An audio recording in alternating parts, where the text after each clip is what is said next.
Bem-vindos à Sala Pastoral. Eu sou o pastor Alejandro Ninauaman e estamos lendo juntos o livro Herdeiros do Reino, de Josanã Alves.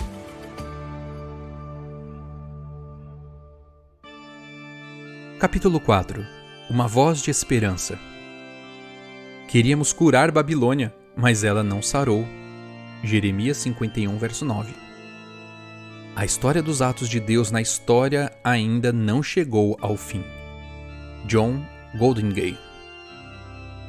Em julho de 2020, um conhecido programa da televisão brasileira apresentou um quadro com o título Apocalipse. Naquele momento, já estávamos enfrentando a pandemia da Covid-19. Também estava na mídia a notícia de uma nuvem de gafanhotos que atingia a América do Sul. Durante todo o programa, os apresentadores expressaram uma visão completamente distorcida e antibíblica sobre o Apocalipse. Entre outras coisas, eles falaram com sarcasmo sobre a visão bíblica do fim do mundo, usaram palavras como histerismo, irracionalidade, ridicularizaram Noé, Adão e Eva. Na semana seguinte, acompanhei diversas reações de cristãos que criticaram o programa e a maneira como foi conduzido. Os cristãos, por sua vez, usaram palavras como desrespeito, desnecessário e agressivo para se referir ao programa. Confesso que não concordo com a grande maioria das coisas que foram ditas naquele programa, mas tenho que admitir que uma boa parte do que foi apresentado não é fruto da mente dos apresentadores, mas de ideias distorcidas que algumas vezes cristãos apresentam sobre as profecias. Nos dias posteriores, eu me peguei pensando em quão desvirtuada é a visão de alguns de nós sobre esses temas. Se você fizer uma pesquisa na internet sobre o fim do mundo, vai encontrar mais de 300 milhões de resultados. Sobre o Apocalipse serão mais de 10 milhões e sobre profecia mais de 7 milhões. Isso mostra que as pessoas querem saber sobre esses temas. A pergunta a ser respondida é: como estamos apresentando esses assuntos ao mundo? Os livros de Daniel e Apocalipse apresentam a visão correta e equilibrada das profecias. Nesses dois livros, Jesus e sua história são as marcas distintivas. Retire esses dois pontos e você ficará vagando em especulações, marcação de datas e tentativas frustradas de adivinhar eventos. O texto que mais me chama a atenção sobre a visão correta do Apocalipse é: depois dessas coisas, vi descer do céu outro anjo, que tinha grande autoridade, e a terra se iluminou com a sua glória. Então exclamou com potente voz, dizendo: Caiu a grande Babilônia. Ela se tornou morada de demônios, refúgio de toda espécie de espírito imundo e esconderijo de todo tipo de ave imunda e detestável, pois todas as nações beberam do vinho do furor da sua prostituição. Com ela se prostituíram os reis da terra. Também os mercadores da terra se enriqueceram à custa da sua luxúria. Ouvi outra voz do céu dizendo: Saiam dela, povo meu, para que vocês não sejam cúmplices em seus pecados e para que os seus flagelos não caiam sobre vocês. Apocalipse 18, versos 1 a 4. Infelizmente, muitos só conseguem ver nesse texto o anúncio da queda da Babilônia, a acusação de que Babilônia é uma morada de demônios e covil de espíritos imundos, ou o vinho da ira de Deus. E tudo isso é verdade e está no texto. Mas acima disso, esses versos proclamam a maneira como devemos viver nesta terra condenada à destruição. Os versos 1 e 4 apresentam a verdadeira ênfase da vida e da mensagem daqueles que anunciam as profecias.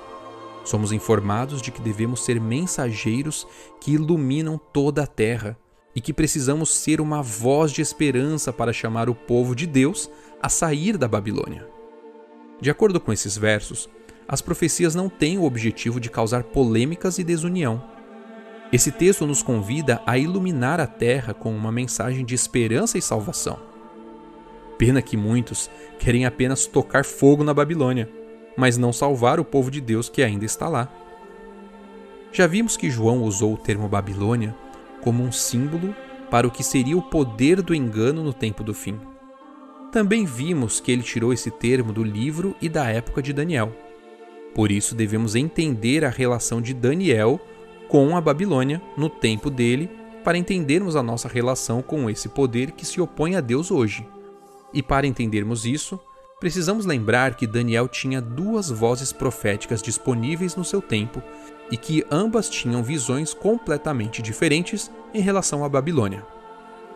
Muitas vezes, ao lermos o livro de Daniel, esquecemos sua ligação com o profeta Jeremias. Não podemos dizer que era uma ligação de contato pessoal, mas com certeza era uma ligação de instrução espiritual. Imagine Jeremias como mentor espiritual de Daniel. Eles viveram no mesmo período e ambos viram Jerusalém ser invadida pelo exército de Nabucodonosor. No entanto, Daniel exerceu o seu ministério profético em Babilônia e Jeremias nas terras de Judá. Se os livros da Bíblia estivessem organizados em ordem cronológica, logo após o livro de Jeremias viria o de Daniel. Mas Jeremias não era a única voz profética disponível para Daniel. Havia também um profeta popular de Gibeão chamado Ananias. Este era o profeta preferido dos reis e da maioria do povo de Judá. Porém, Ananias e Jeremias tinham visões completamente diferentes sobre Babilônia. Esta era a mensagem de Ananias. Assim diz o Senhor dos Exércitos, o Deus de Israel: quebrei o jugo do rei da Babilônia. Dentro de 2 anos eu trarei de volta a este lugar todos os utensílios da casa do Senhor que Nabucodonosor, rei da Babilônia, tirou daqui e levou para a Babilônia. Jeremias 28, versos 2 e 3. Imagine como ficou o coração dos exilados em Babilônia quando eles receberam uma mensagem de um suposto profeta dizendo que em 2 anos Babilônia seria destruída. Em resposta a isso, Jeremias escreveu uma carta e a enviou para os exilados. A carta dizia o seguinte: assim diz o Senhor dos Exércitos, o Deus de Israel, a todos os exilados que eu deportei de Jerusalém para a Babilônia: construam casas e morem nelas, plantem pomares e comam o seu fruto, casem e tenham filhos e filhas, escolham esposas para os filhos de vocês e deem as suas filhas em casamento para que tenham filhos e filhas. Aumentem em número e não diminuam aí na Babilônia. Procurem a paz da cidade para onde eu os deportei e orem por ela ao Senhor, porque na sua paz vocês terão paz. Logo que se cumprirem para a Babilônia 70 anos, atentarei para vocês e cumprirei a promessa que fiz a vocês, trazendo-os de volta a este lugar. Jeremias 29, versos 4 a 7 e 10. Você percebe a completa diferença das visões? Enquanto Jeremias rogava para os exilados que vivessem de maneira ordeira no exílio, Ananias o contrariava, instigando-os a lutar contra a Babilônia e pedir ajuda ao Egito para destruí-la. Enquanto Jeremias alertava que Deus iria manter o povo no cativeiro por 70 anos, Ananias dizia que seria por no máximo 2 anos. Hoje, é fácil saber que Ananias era um falso profeta, mas no tempo de Daniel não era tão simples assim. Qual visão Daniel deveria escolher? Incendiar Babilônia ou ser uma voz de esperança naquela cidade? Imagine Daniel, talvez em uma das praças de Babilônia, com dezenas de outros exilados lendo a carta enviada por Jeremias. Não consigo imaginar a leitura dessa carta sem lágrimas. Deus estava dizendo: eu vou destruir Babilônia. Jeremias deixou isso claro nos capítulos 50 e 51 do seu livro, mas isso pertence a mim e não a vocês. Está no meu tempo e poder e não no de vocês. Quanto a vocês, eu quero que vivam em paz em Babilônia e sejam uma voz de esperança onde estão. A obediência à mensagem de Jeremias não significava esquecer Jerusalém e tudo o que ela representava. Daniel e seus amigos não abriram mão de sua identidade nacional. Daniel continuou sendo um dos cativos de Judá. Ele manteve sua identidade espiritual, pois ele era amado pelo céu. A busca pelo bem do povo de Deus em Babilônia o levou a ser como sal e luz para aquele povo que o tornara cativo. Isso foi determinante no ministério de Daniel. Uma aplicação correta disso em nosso tempo também resultará em bênçãos para nós e para o mundo. Permita-me explicar melhor. Percebo que as profecias que deveriam nos unir em torno da missão muitas vezes estão nos separando. Vejo pessoas se degladiando na internet por esta ou por aquela interpretação profética. Nessas situações só consigo imaginar Satanás sorrindo e dizendo: o importante é que eles fiquem separados e percam o foco, mesmo que seja em torno das profecias. Resolvi escrever sobre isso neste livro, pois creio que a visão profética é urgente, e essa urgência deve nos levar a cumprir a missão. Não podemos perder o foco. Deus vai destruir Babilônia, vai enviar as pragas, mas tudo isso pertence a Ele e está no tempo dele. Nossa parte é iluminar toda a terra com a glória de Deus e ecoar sua voz em alto clamor para alcançar seu povo que ainda está em Babilônia. Sai dela, povo meu! Ellen White tem uma citação incrível sobre a visão do inimigo e dos incrédulos a respeito de nossas contendas. Assim que surge uma discórdia de sentimentos, a questão é exposta diante de Satanás para sua inspeção, sendo-lhe oferecida a oportunidade de usar sua sabedoria e habilidade de serpente para dividir e destruir a igreja. Os mundanos contemplam isso e exclamam zombeteiramente: como esses cristãos se aborrecem uns aos outros?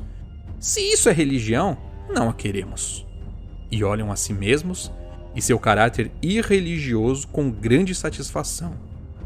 Assim, são confirmados na impenitência, e Satanás exulta ante o seu êxito. Você percebe? O próprio Satanás inspeciona as contendas e os debates que surgem entre o povo de Deus e usa sua sagacidade de serpente para potencializar esses temas. Em seguida, leva os incrédulos a sentirem orgulho de sua falta de compromisso religioso e a não tomarem uma decisão pela verdade. Neste momento, quero convidar você a pensar em duas pessoas que ainda não conhecem a verdade. Estabeleça o compromisso de orar diariamente por elas, pedindo que Deus lhe dê a oportunidade de falar sobre a esperança e a salvação em Jesus Cristo. Peça a Deus: Senhor, dá-me mais tempo e recursos para salvar mais um.